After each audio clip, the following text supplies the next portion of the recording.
नमस्कार, मी डॉक्टर मच्छिंद्र बांगर. महाराष्ट्रातील आणि देशातील हवामान परिस्थिती संदर्भात ताजा अंदाज देणारे.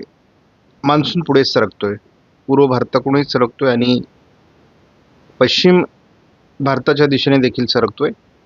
दोन्ही शाखा यावरती सरकत आहेत, परंतु यामध्ये काही अडथळा निर्माण होईल का याविषयी सखोल माहिती आपण बघणार आहोत. उपग्रहीय छायाचित्रामध्ये आपल्याला स्पष्टपणे दिसतंय की जवळपास या भागापर्यंत मान्सून सरकलेला आहे आणि त्यामुळे हा सर्व भाग या ठिकाणी मोठ्या प्रमाणात बाष्प तयार झालेला आहे. परंतु यावर्षीचं वैशिष्ट्य राहिलं ते म्हणजे कुठलीही वादळी प्रणाली, ना डिप्रेशन, कमी दाब किंवा चक्रीवादळ तयार झालेलं नाही. आणि जोपर्यंत मान्सूनच्या कालावधीमध्ये मान्सून येऊन देखील जर एकाही हवामान प्रणाली विकसित झाली नाही तर पावसाचं प्रमाण अतिशय कमी राहतं, मान्सून कमजोर राहतो आणि ती परिस्थिती आता सध्या आपण अनुभवत आहोत. आपण सध्याच्या निरीक्षणानुसार या ठिकाणी बघतो की पावसाचं वातावरण हे या भागामध्ये आहे, त्यानंतर रत्नागिरीच्या आजूबाजूने आहे. तर या ठिकाणी सध्या पावसाचं वातावरण आहे. शिवाय भंडारा गोंदियाच्या उत्तरेला पावसाळी वातावरण आहे. एकूणच हे पावसाचे क्षेत्र आहेत. बाकी महाराष्ट्रात पावसास अनुकूल ढग विदर्भ मराठवाड्याच्या काही भागात तयार होऊ शकतात अशी संभावना आहे. आज मान्सून मुंबई, अहिल्यानगर दक्षिण, बीड, परभणी, नांदेडपर्यंत पोहोचणं अपेक्षित आहे. म्हणजे मान्सून हा या भागापर्यंत साधारण आलेला आहे आणि आपल्याला तो जवळपास या भागापर्यंत पोहोचणं अपेक्षित आहे. त्यामुळे कशा पद्धतीने मान्सून पुढे सरकतोय यावर सर्व बाबी अवलंबून आहे. आपण जेव्हा भारताच्या नकाशावर पाहतो तेव्हा सध्या सक्रिय प्रणालीमध्ये या ठिकाणी एक प्रणाली सक्रिय आहे, या ठिकाणी एक वातावरण आहे, या ठिकाणी एक वातावरण आहे. अरबी समुद्रामध्ये काही वातावरण आहेत आणि याची अशा पद्धतीने एक मान्सून ट्रप आहे. ही मान्सून ट्रप सध्या भारताच्या दिशेने सरकते आणि त्यामुळे या ठिकाणी पावसाच्या घटना वाढलेल्या आहेत. आपण दररोज मान्सूनने किती प्रगती केली याविषयी अंदाज घेत असतो. अतिशय चांगल्या पद्धतीने मान्सून प्रगती करतोय. 8 तारखेला अरबी समुद्रात प्रगती झालेली आहे. महाराष्ट्राच्या जवळपास सातारा, दक्षिण, सांगली, कोल्हापूर, सोलापूरच्या काही भागापर्यंत, रत्नागिरीपर्यंत मान्सून पोहोचला आहे. आज त्याला मुंबईपर्यंत येणं अपेक्षित आहे. त्यानंतर पूर्व भारताचा पुढचा भाग व्यापणं देखील शक्य आहे. मान्सूनचा प्रवास सुरू झाला आहे, महाराष्ट्रापर्यंत मान्सून आला आहे. तरी देखील विदर्भात आपल्याला आज उष्णतेची लाट दाखवण्यात आली आहे. शिवाय उत्तर भारतात बहुतांश राज्यात उष्णतेची लाट आहे आणि हा चिंतेचा विषय आहे. ग्लोबल वॉर्मिंगचे परिणाम आपण आता भोगू लागलो आहोत. केरळ आणि कर्नाटकामध्ये आज पावसाचा रेड अलर्ट, वादळी पावसाचा रेड अलर्ट दिलेला आहे. महाराष्ट्रामध्ये येलो अलर्ट आहे. उद्या 10 तारखेला विदर्भातील आणि उत्तर भारतातील अनेक राज्यातील उष्णतेची लाट कायम असणार आहे. पावसाचा येलो अलर्ट महाराष्ट्रात कायम आहे. कर्नाटकामध्ये आणि पूर्वेकडील अनेक राज्यांमध्ये ऑरेंज अलर्ट देखील पावसासंदर्भात देण्यात आला आहे आणि मान्सूनची प्रगती यामुळे होते आहे असं काही प्रमाणात दिसतंय. परंतु यावर्षी मान्सून कमजोर पद्धतीने पुढे सरकतोय. कुठलीही हवामान प्रणाली विकसित झालेली नाही. एक नवीन WD उत्तर भारतामध्ये सक्रिय होण्याची शक्यता आहे. धुळीचं वादळ पुन्हा एकदा राजस्थानमध्ये येण्याची शक्यता आहे. या सर्व पार्श्वभूमीवर 11 तारखेला महाराष्ट्रात आणि गुजरातमध्ये पावसाचं प्रमाण मात्र कमी होण्याचा धोका वाढतो आहे. WDने एक काम केलं आहे, उष्णतेची लाट संपवली आहे. मात्र प्रभावी WD असल्यामुळे पूर्व भारत, उत्तर भारत अतिशय जोरदार पाऊस होणार आहे. त्यामुळे उष्णतेच्या लाटेवर परिणाम होईल. गारपीट या भागात होऊ शकते, बर्फवृष्टी होऊ शकते. कारण WD आणि मान्सूनच्या वाऱ्यांचा संमिश्र प्रभाव असल्यामुळे या ठिकाणी अजूनही गारपिटीची शक्यता अनेक राज्यांमध्ये आहे. महाराष्ट्रात मात्र पावसाचं 12 तारखेला एक कमजोर अवस्था आहे. WDचा जसाही प्रभाव कमी होईल, 13 तारखेला भारतातील पाऊस पुन्हा कमजोर होण्याची शक्यता आहे. मान्सून आलाच नाही अशी भास देखील होण्याची शक्यता आहे. अनुभव आपल्याला 14 तारखेला येण्याची शक्यता आहे. म्हणजे एक पावसाळी खंड या ठिकाणी विकसित होतोय. मान्सून सुरू झालाय, ज्या ठिकाणी मान्सून आलाय त्या ठिकाणी तरी पाऊस पडतो का, असा एक शंकेचा भाग आपल्याकडे असतो. आणि मान्सून सध्या या भागामध्ये आहे, तर या भागामध्ये आपल्याला सध्या पाऊस पडताना दिसतोय. शिवाय मान्सून या भागामध्ये आलेला आहे, तर आपल्याला याही भागामध्ये पाऊस पडताना दिसतोय. परंतु तामिळनाडूच्या ह्या भागामध्ये आपल्याला पावसाची कमी दिसते आहे. मान्सून म्हणजे पावसाळी वातावरण थोडं पुढे सरकलेलं आहे, त्यामुळे आणखी या भागात मान्सून सरकू शकतो अशी देखील शक्यता आहे. कारण त्या प्रमाणात पावसाचं वातावरण पुढे सरकलेलं आहे. त्याने बघतो तर आज महाराष्ट्रामध्ये जर ताजी परिस्थिती बघितली तर केवळ 25% पाणीसाठा महाराष्ट्रामध्ये उपलब्ध आहे. जूनची 9 तारीख आहे, अजून तरी पावसाचं समाधानकारक वातावरण तयार झालेलं नाही. शिवाय पुढे देखील 10 दिवस खंडाची शक्यता आहे. आपण जर आज JFSचा अंदाज बघितला तर आपल्याला JFSने या भागामध्ये पावसाळी वातावरणाचा वेगळा प्रभाव दाखवलेला आहे. आणि जर हा प्रभाव वाढला तर मात्र महाराष्ट्रात पावसाचं प्रमाण वाढू शकतं. कारण JFSने अद्याप पावसाळी खंड दाखवलेलं नाही. प्रत्येक दिवशी पावसाचं प्रमाण वाढतंय. आणि आपण 13 तारखेला जो नव्याने उत्तर भारतामध्ये येणारा WD आहे, त्यामुळे एक नवीन ट्रप तयार होणार आहे. आणि त्यामुळे मध्य भारतावर आणि महाराष्ट्रासहित पावसाचं प्रमाण वाढेल अशा प्रकारचा अंदाज या ठिकाणी देण्यात आलेला आहे. आणि एक अरबी समुद्रामध्ये वादळी प्रणाली विकसित होऊ शकते आणि ती जबरदस्त पाऊस महाराष्ट्रात देऊ शकते. मान्सून अतिशय जलदगतीने पुढे सरकू शकतो असा JFSचा अंदाज आहे. परंतु JFSचे अंदाज माझ्या अनुभवानुसार फारसे सकारात्मक नसतात. या ठिकाणी आपण महाराष्ट्राचा नकाशा बघतो. आज मुंबईपर्यंत मान्सून येण्यासाठी अतिशय अनुकूल वातावरण आहे. आपण बघतो जवळपास या भागात मान्सूनची एंट्री होऊ शकते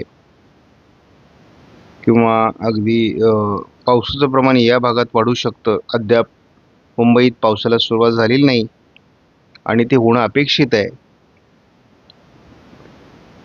सध्या केवळ पश्चिम महाराष्ट्रातील काही जिल्हे, दक्षिण कोकणातील काही जिल्ह्यांमध्ये पाऊस होतोय.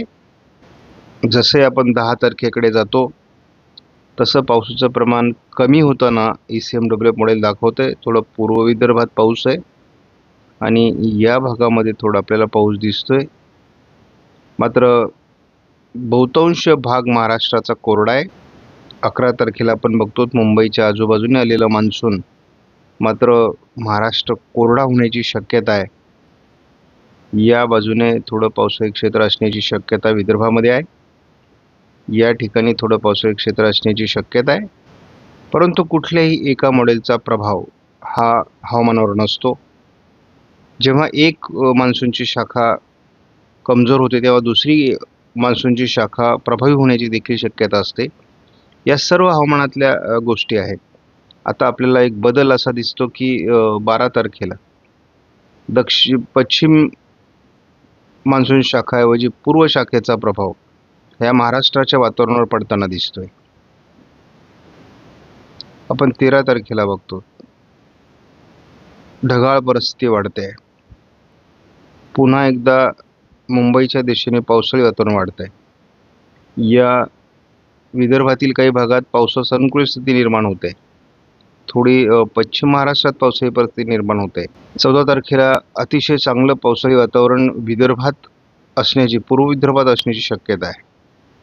शिवाय थोडा खंडाचा प्रभाव या भागात कमी होण्याची शक्यता आहे. 16 तारखेला आणखी वातावरण कमी पावसाचं तयार होतंय आणि आपण पूर्व विदर्भामध्ये मात्र पाऊस कायम बघतो. कोकण किनारपट्टीलाही हलक्या सरींची शक्यता आहे. 17 तारखेला तेच वातावरण आहे. स्थानिक वातावरण महाराष्ट्रात काही भागात तयार होऊ शकतं. यामध्ये मुख्यत्वे करून छत्रपती संभाजीनगर, अहिल्यानगर, जळगावच्या काही भागामध्ये, नाशिक पूर्व भागामध्ये वातावरण तयार होऊ शकतं. 18 तारखेला मात्र वातावरणात बदल होतोय, म्हणजे तीव्रता जी आहे, खंडाची तीव्रता जी आहे ती कमी होण्याची शक्यता आहे. त्यामुळे या भागात पाऊस येऊ शकतो. म्हणजे आपण यामध्ये बघतो अहिल्यानगरला पावसाचं वातावरण तयार होऊ शकतं, नाशिकला होऊ शकतं, छत्रपती संभाजीनगर, जालन्याला होऊ शकतं, बीड आणि अगदी सातारा, पुणे या सर्व भागात पावसाचं वातावरण वाढू शकतं. 19 तारखेला एक खंडाचा प्रभाव कमी होतोय. त्यामुळे हा एक बदल आहे. म्हणजे थोडं वातावरण आपल्याला JFS मॉडेलनुसार जाण्याची शक्यता दिसते आहे आणि ही आपल्यासाठी, शेतकऱ्यांसाठी आनंदाची गोष्ट आहे.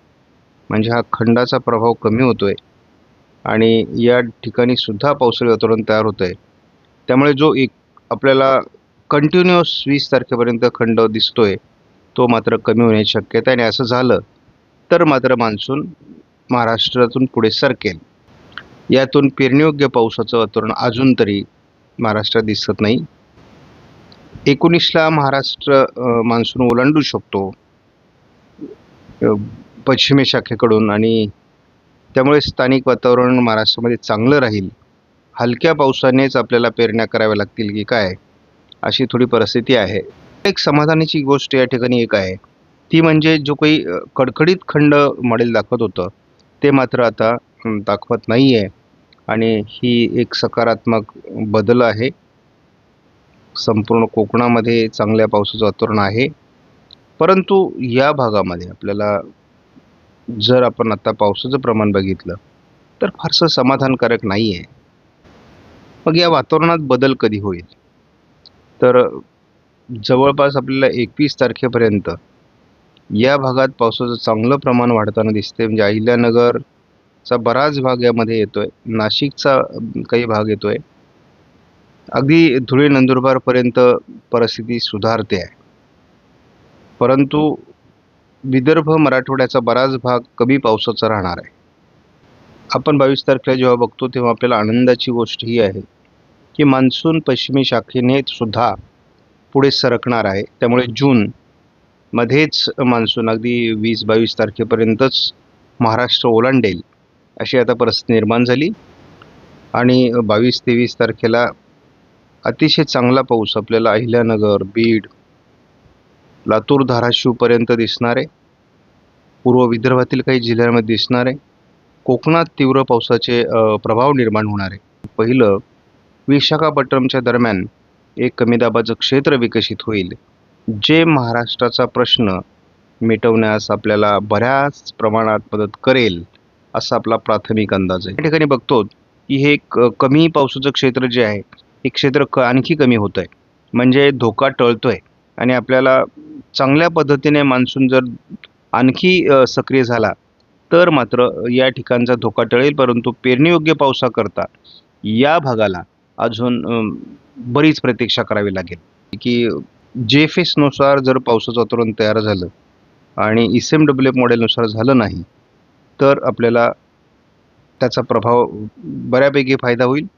आज मान्सूनचा प्रभाव अगदी पुणे जिल्ह्याच्या आणि रायगड जिल्ह्याच्याही पुढे येण्याची शक्यता आहे, अपेक्षित आहे ते. त्यामुळे अहिल्यानगर दक्षिण, बीड दक्षिणपर्यंत, मुंबईपर्यंत आज मान्सूनचा प्रभाव सरकण्याची शक्यता आहे. आज सरकला नाही तर उद्या देखील तो सरकू शकतो अशी परिस्थिती आहे.